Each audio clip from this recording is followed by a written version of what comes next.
Howdy, everybody. This is Margaret. Welcome to my channel. Guess what's coming next? You're on BookTube. Sorry, that was a little manic.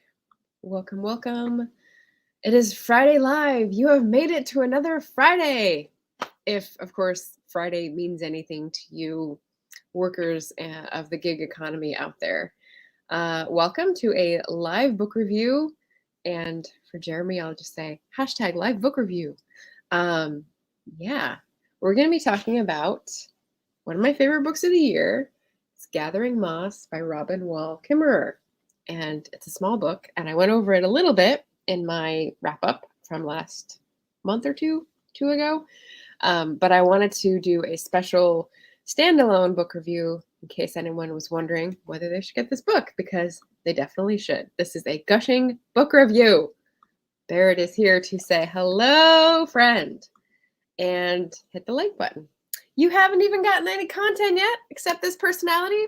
So if you like that, press the like button and subscribe. Anita is here again to say hello. Thank you for testing out the waters. We don't know if we're going to be streaming from Yola Book Afloat at the moment because, as I said, I had to use my phone tether. But maybe we will. Who knows? So Gathering Moss.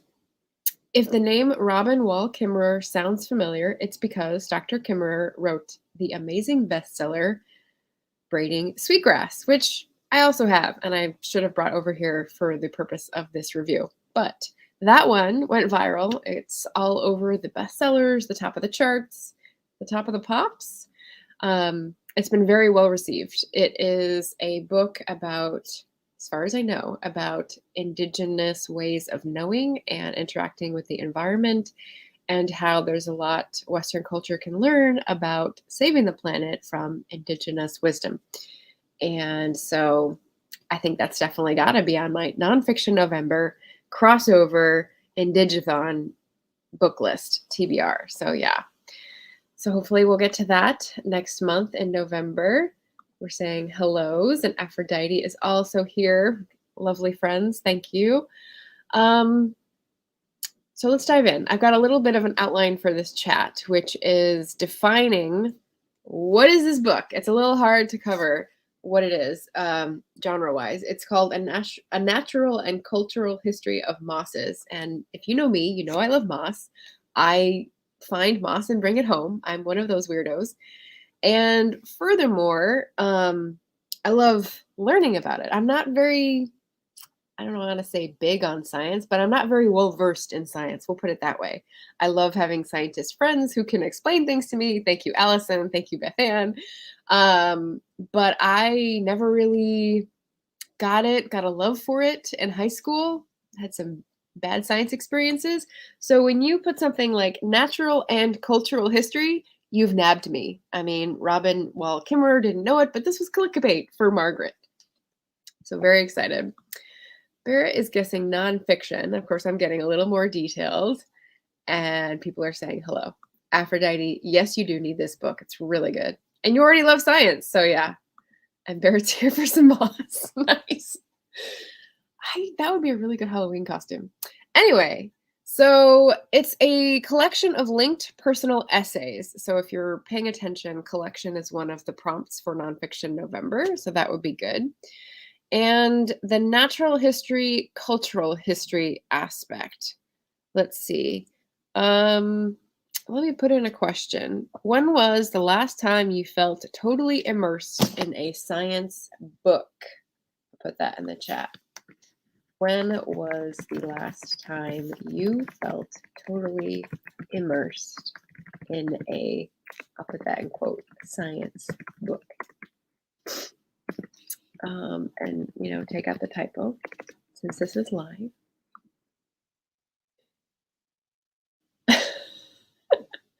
Barrett saying he likes chemistry because it's math in disguise. Okay, I'll let you have that one. Brandon is here. Hello, Brandon. First time seeing you live. Very fun.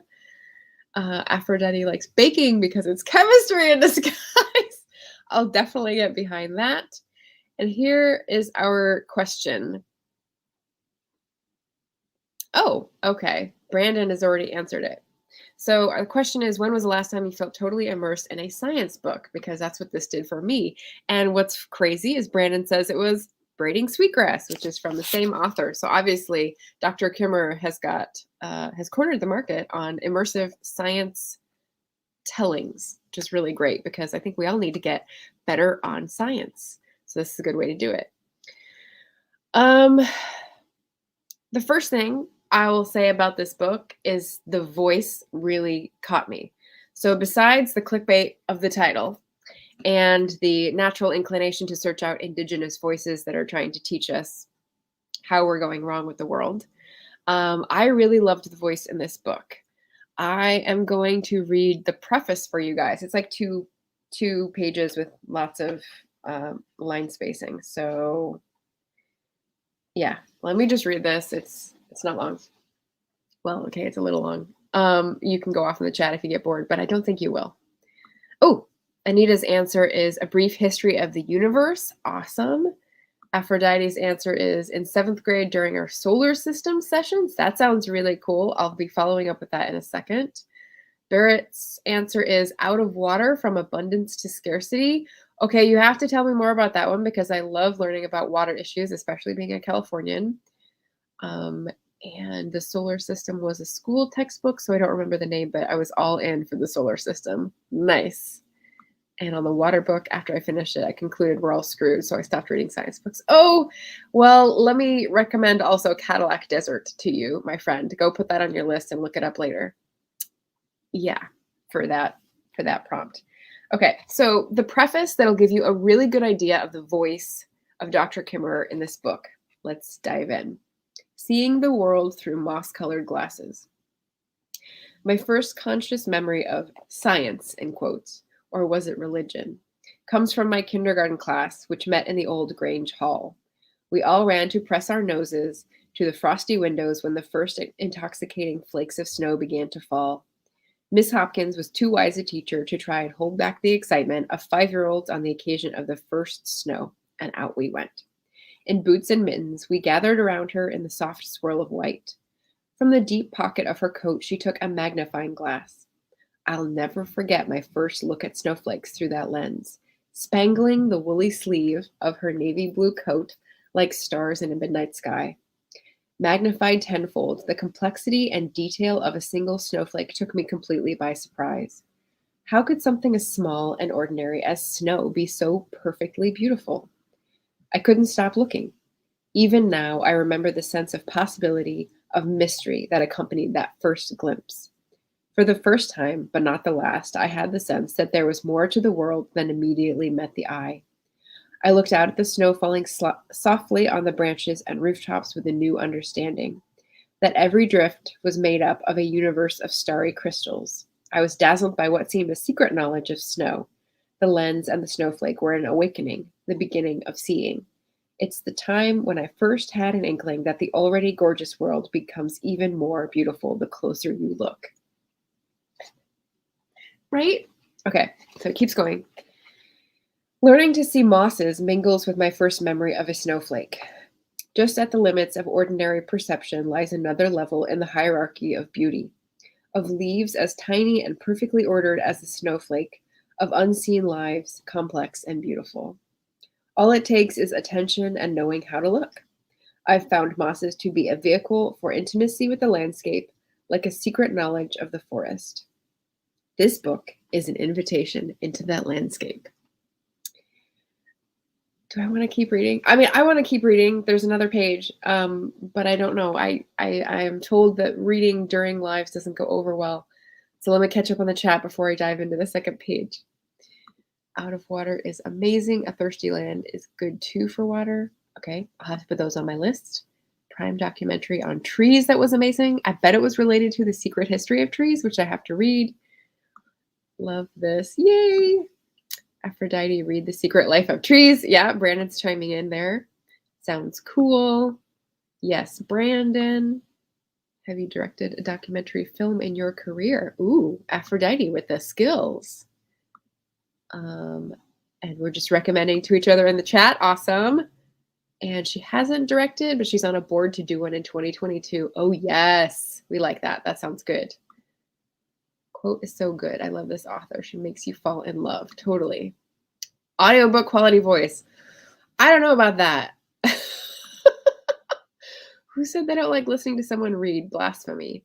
Marketing people, believe it or not. Okay, well, with that encouragement, I'll keep going. 3 decades after my first look at mosses, I almost always have my hand lens around my neck. Its cord tangles with the leather thong of my medicine bag, in metaphor and in reality. The knowledge I have of plants has come from many sources, from the plants themselves, from my training as a scientist, and from an intuitive affinity for the traditional knowledge of my Potawatomi heritage. Long before I went to university to learn their scientific names, I regarded plants as my teachers. In college, the 2 perspectives on the life of plants, subject and object, spirit and matter, tangled like the 2 cords around my neck. The way I was taught plant science pushed my traditional knowledge of plants to the margins. Writing this book has been a process of reclaiming that understanding, of giving it its rightful place. Our stories from the oldest days tell about the time when all beings shared a common language: thrushes, trees, mosses, and humans. But that language has long been forgotten. So we learn each other's stories by looking, by watching each other's way of living. Sounds like a YouTuber. I want to tell the mosses' story, since their voices are little heard and we have much to learn from them. They have messages of consequence that need to be heard, the perspectives of species other than our own. The scientist within me wants to know about the life of mosses, and science offers one powerful way to tell their story. But it's not enough. The story is also about relationship. We've spent a long time knowing each other, mosses and I. In telling their story, I've come to see the world through moss-colored glasses. In Indigenous ways of knowing, we say that a thing cannot be understood until it is known by all 4 aspects of our being: mind, body, emotion, and spirit. The scientific way of knowing relies only on empirical information from the world, gathered by body and interpreted by mind. In order to tell the moss's story, I need both approaches, objective and subjective. These essays intentionally give voice to both ways of knowing, letting matter and spirit walk companionably side by side, and sometimes even dance. So can you tell why I fell in love with the preface? I mean, doctor. So yes, so voice is very important in that she's not only relatable, also a trustworthy authority, also brings in all the metaphors I want, since I'm such a metaphor person, also teaches me things I don't know about, and not in a way that seems condescending or disparaging or I'm right and they're wrong. Like, she just brings it all together. So cannot recommend this book enough. Sorry, I'm holding it right over the title. Okay, let me catch up again, since I don't want it to jump and make you eat cheese or something. Brandon says, speaking of which, Robin's voice is perfect on Audible. Oh, cool. Okay, so we've had someone who's listened to it on audiobook. Amazing. Oh, and I will just point out that I think Dr. Kimmerer is going on Bree's channel. Bree is Locked Booktition. I'll put it in the chat in a second. I'll do it now so I don't forget. Which is amazing. Because her channel has like grown over the pandemic, and I've been following her this whole time, and she's got amazing author interviews. So definitely subscribe to Bree and check out what's going on there. She's had a lot going on for Black Aweenathon, which I haven't been able to participate in, but it'll probably calm down in November. Barrett says, what do they know? Well, points to himself. Marketing people, who knows? Aphrodite says, I watch readers all the time. Oh, interesting. Okay, well, see, I'm getting a different side to the story. Aphrodite says, love this. I have trees and vegetation in general, communication with each other, and to we animals as well. I wholeheartedly believe we as humans have forgotten how to listen. So true. Yes. Wowza. Yes. That is the channel. Bree is the person. Sorry, who's is running. And definitely recommend signing up for her. And yay, let's keep the yay up there. So the next thing I wanted to gush about in this book is the structure. So what's amazing is that the structure of her book, her collected essays, also sort of mirrors what she talks about in terms of a whole world in miniature that we get to look at and listen to. So she starts out with the micro level, talking about her microscope, her hand magnifying lens, the aspect of moss as a mini forest. So if you were to be the size of, I don't know,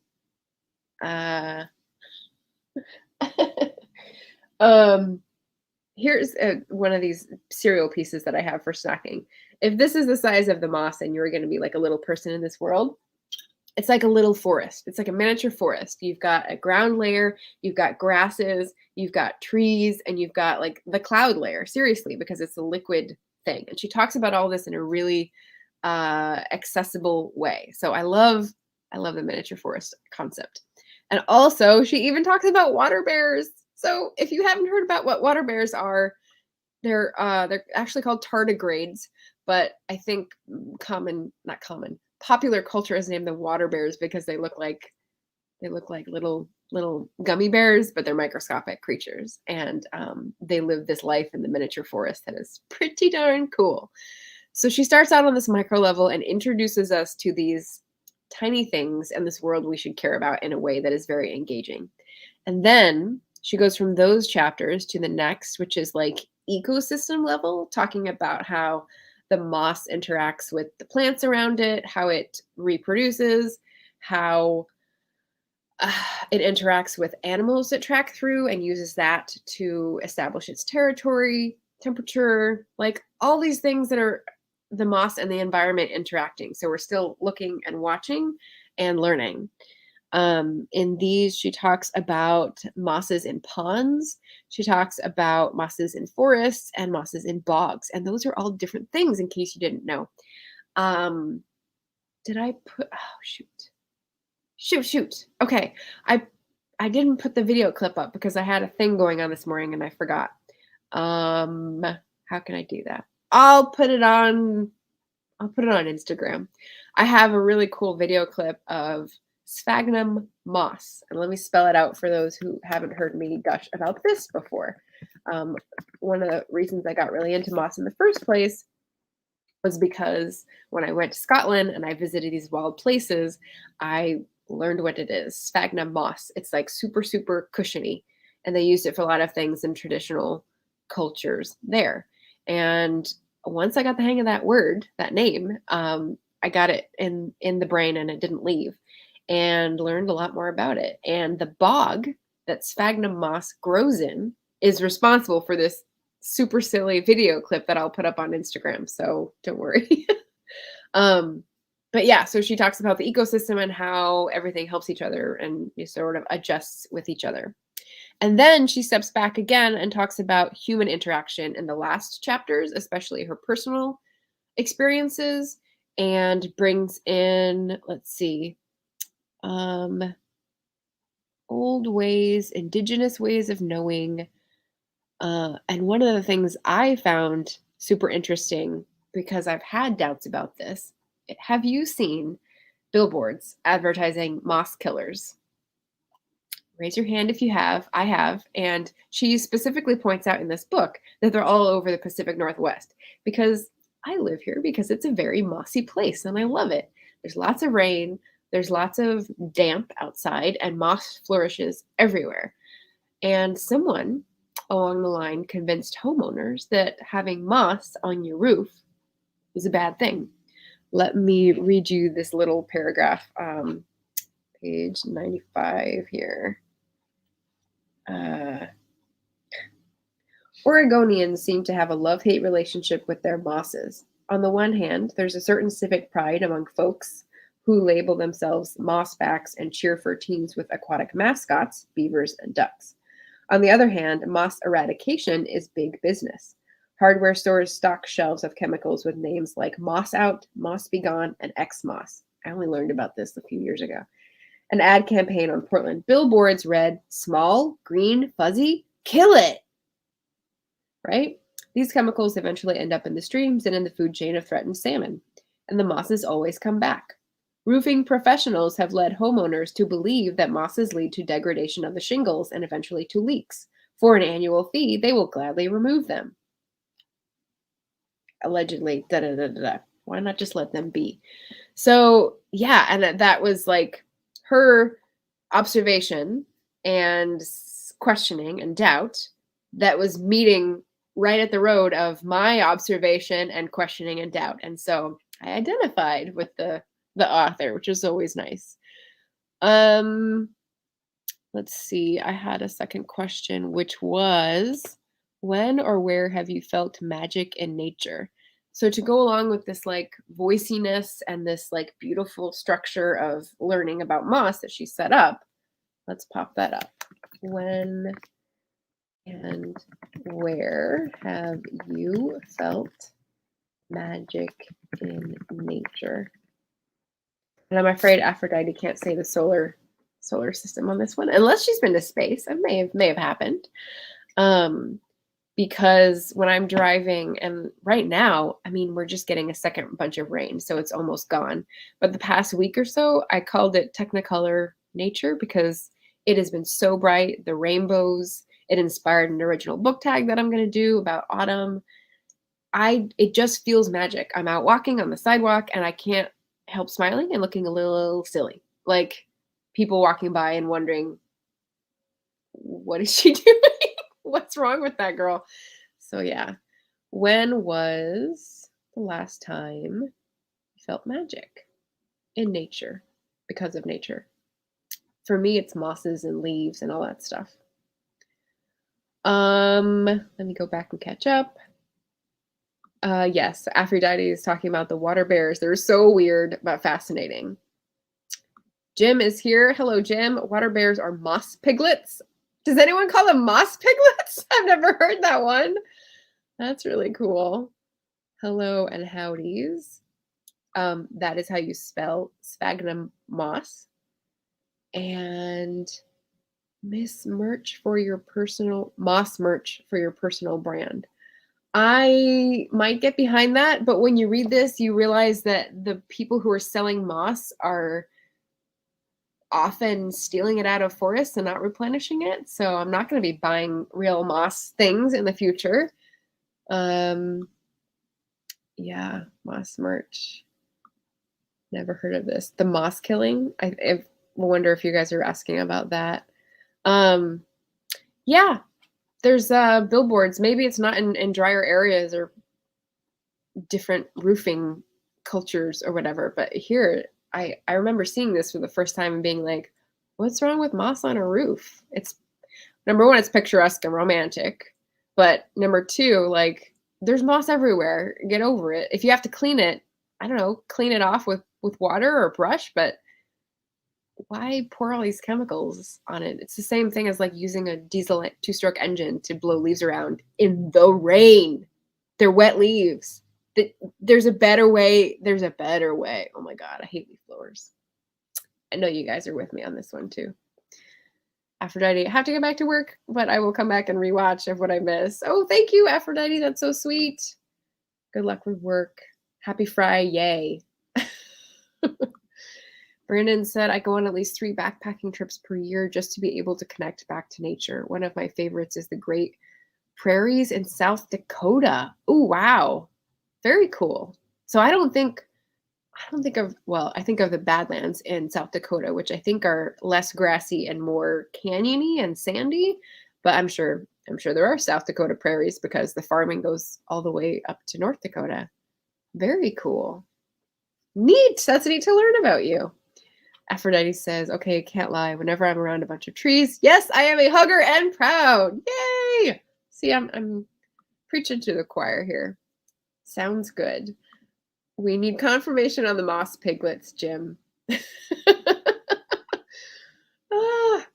Okay, so good. Great answers to the second question about magic in nature, voice and structure.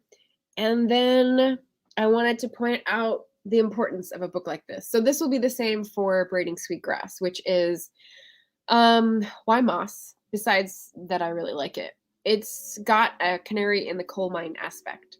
So when you think about indicators that we're being swept down this rapid river of climate catastrophe. I feel like there are a lot of things, extinctions for one, um, what is it called? The bands of growth, like the bands when they categorize an environment like as savanna or woodland or whatever, those have changed because the temperatures change that.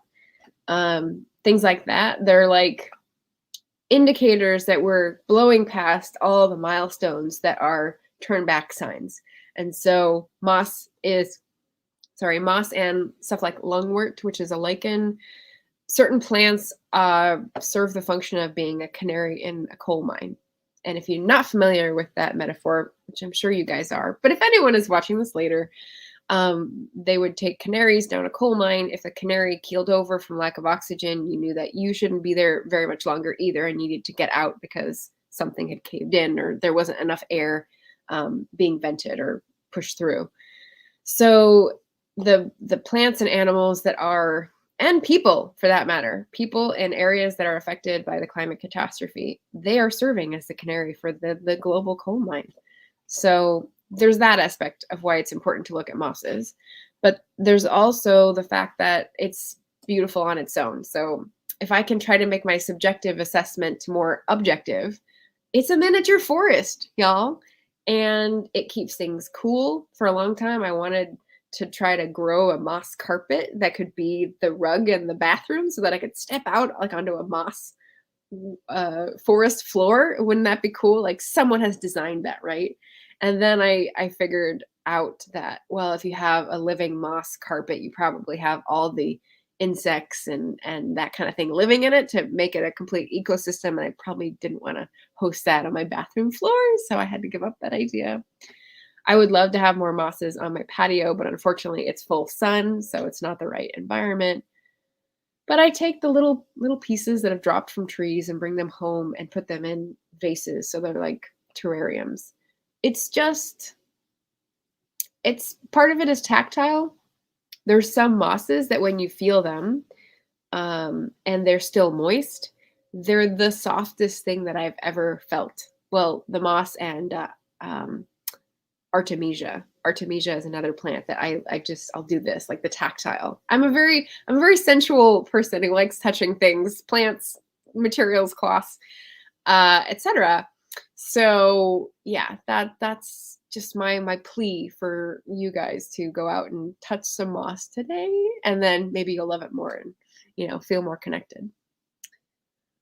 I no longer know what that is, except that it's the canary in the coal mine comment. Moss carpet is cool. I thought I was cool with my teak bath mat. That is cool. Teak is really water resistant, or like bamboo, it's not prone to mold. So that's perfect for a bathroom. One of the principles in this is like try to work with nature instead of against it. The last few chapters are really about policy choices, but not about government stuff, but like how it looks in the field and how she finds clear-cut forests have affected moss and how she finds people doing landscaping have affected forests. And it's just like all these sort of knock-on effects. And that is really important to me. So importance. That's my third advertisement for this book. And then I had a third question, which was, what's the third question?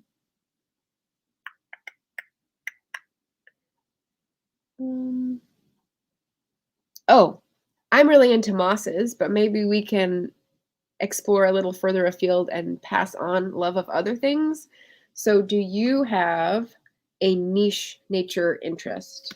I'll pop that up in a second. Niche nature interest.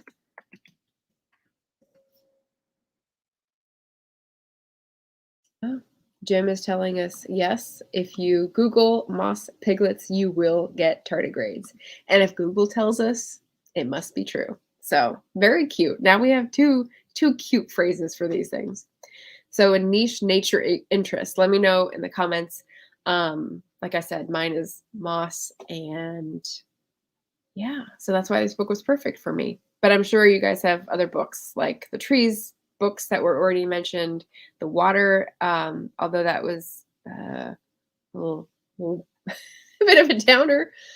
Brandon is saying buffalo. Cool. So let me know, do you live close to South Dakota? And is that part of the nature trips and the buffalo interest? Because that, I think, is part of their original natural habitat. So that would make sense to me. It's very cool. What else did I have? Page 84. Closing gushing comment here. 84. And then I'll catch up. In regards to the history to Native Americans, to all animal ecology in the states, to the plants around it. This is talking about buffalo and why, or not why, but how it's intriguing or how it's a niche interest. Very cool. Plants around it, birds around it, I would venture to guess as well. And the history of Native Americans growing up right alongside them. Yeah, totally. Way into water shortages. I don't know. I don't believe I've ever heard that phrase before. Thank you, Barrett. It's very original. Oh God, Jim's there with vultures. Okay. Someone's got to love them. That's good. Anita is saying, I have a fascination with cherry blossoms, especially in regard to Japanese culture. Very cool. I wonder, I bet you've been into how they use cherry blossoms in food. Have you seen any of that? Actually, there's a gal from China who is a hugely successful YouTuber, I guess, or Weibao or whatever the Chinese equivalent is. She makes these videos of basically living off a bit of land and foraging and doing these marvelous recipes that she cooks for her grandmother in their like little, what would you call it, compound in the Sichuan countryside. And she does some really cool things with magnolia blossoms. So I'm guessing that there's cherry blossom like baked goods or traditional dishes that would be really fun. Aquifers fascinate me. Oh dear. Well, yeah. Number one, they're hard to look at. And number two, they're fast vanishing. Oh, sorry, Barrett. That's a hard one. Yeah, we should definitely talk about water policy. That's so cool. Okay. Good deal. I'm glad to hear about your guys' niche nature interests. And if you guys are watching on the rewatch, feel free to drop them down below so that we can both look up books on the topic and just get to know if there are other people who are interested in the same things. Okay. My final comment on this wonderful book is the powerful metaphor for ways of living in the world. So it's not a pat on the head. It's not condescending. But the way Dr. Kimmerer gives us metaphors for how we can adapt to the times that we're living in was really good.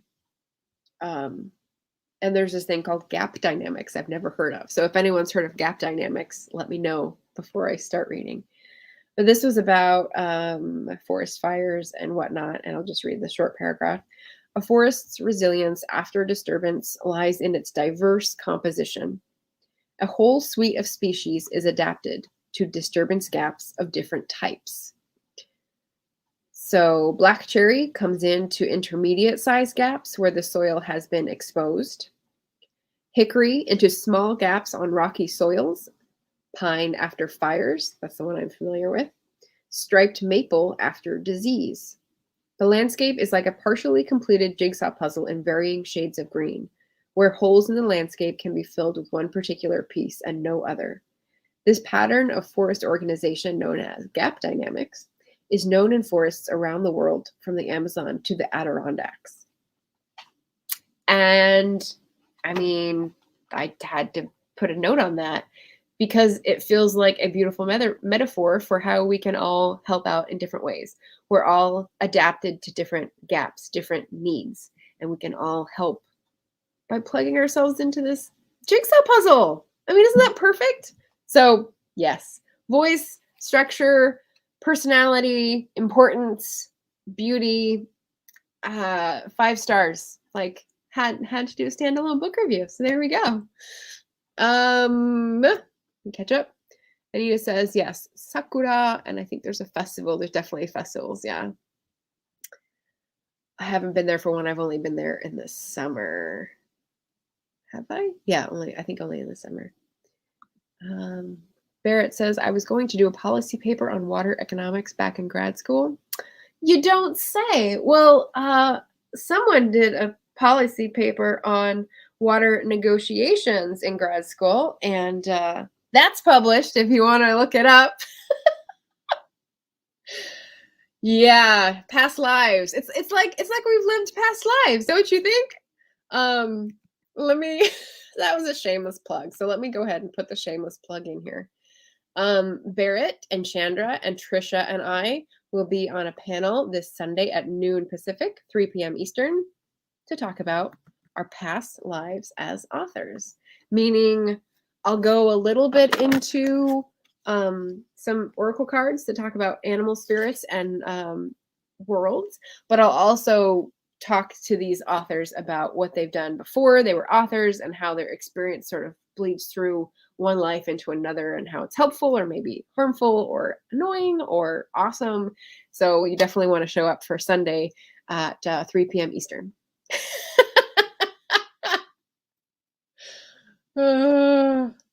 Okay. I have, yeah. Margaret and Trisha and Barrett will be, and just in case Chandra comes by to watch this video, we've got a roaster. Chandra may show. This is due to the fact that we were on one of her live streams and she forgot that she was in it, and we were talking about the panel, and she's like, "That sounds fun." That she forgot that she was on it, and so there was a time difference between when she saw our comment and talked about it and when she got through all the chats and people were popping in the chat, and she couldn't catch up because her stream was so on fire. What can we say? So anyway, we were just laughing at the fact that she didn't know. I think that's called dramatic irony, when the play that you're reading or watching, characters in the play don't know what's going to happen or is unfolding, and the audience does. And like, yeah, I don't know. You can correct me if someone has a better term for this, who writes screenplays or whatnot. Water narrator Barrett is every bit the nerd he appears to be in his videos on his channel. Perfect. We love nerds. This is what this channel is about, finding your nerdery. So, yes, this is my 5-star gushing review of Gathering Moss by Robin Wall Kimmerer. Slow pan. There we go. And I hope you all run out and get it. I just had one other... Oh, the other thing that I have going on is the reason why I had a to-do this morning, which is Yola Book Flowed. So if you are wondering if content comes on here, what is Yola Book Flowed? Check out our website. We've got social media platforms, Insta, Twitter, and YouTube. And it's an indie author book fair in the Pacific Northwest. And we might be streaming from there just as like fun author participation spots on December 12th when it's happening. But it's mostly going to be in person, and there's a lot going on. So if you're in the area, feel free to come on by. I think that is all I have for you today. We've got this lovely book. We've got these lovely people on Sunday, so tune in a couple days for that on Halloween. That's why it's about past lives, because I thought I'd give it a creepy vibe. And yeah, then we're off to the races, and it's November, and who knows what I'll be doing in November. I sure haven't made any decisions about NaNoWriMo. Nope. Bree's in the chat. Hey, Bree. So I had your channel up for people to describe in earlier, because you were talking about having Dr. Kimmerer on your channel. So there she is. Not that you can click on this silly thing in the chat, but you can definitely search, and that will be the channel that pops up. So no worries. But yeah, so I can't wait to hear more from her. Brandon was saying her voice on Dr. Kimmerer's voice on her audiobook is stellar. So if you want to hear more of that voice, tune into Bree's channel. I don't know when the date is, but feel free to pop in the date and time if you know it. And yeah, I think we're good. Love hearing more about this book and author. Can't wait for Sunday. Oh, Evan Cantor. Hello, hello. Just found BookTube. Videos are great. Humor and love of reading are wholesome and much appreciated. Book recs for new readers interested in the enchantment of travel. Oh boy, that's a whole nother topic. Enchantment of travel. I will have to think about that and put that in the comments below after we close out this video. So I will definitely look into that, Evan. Thanks for asking. Interviewed her twice this week. What? Okay, Bree, you know other people are like banging down her door to get her to talk to them. So like tell us your ways, because that's amazing. Although I did tell you when you said shoot your shot and just ask people if they'll do a thing, because the worst you can get is a no. I did it, and I got two amazing historical fiction authors to agree to come on my channel in a couple weeks. So you'll be hearing about that after Halloween. So yeah, very excited. Okay, guys, thank you so much for tuning in this Friday live book review. I hope you have a beautiful weekend, and we see you all on Sunday at noon Pacific, 3 Eastern, or 2 St. Louis time. Or Chandra's East Coast, right? So I'll ping her beforehand just to be sure. Yeah, and happy Halloween. Happy Samhain if you're celebrating pagan holidays with me. And I'll see y'all soon.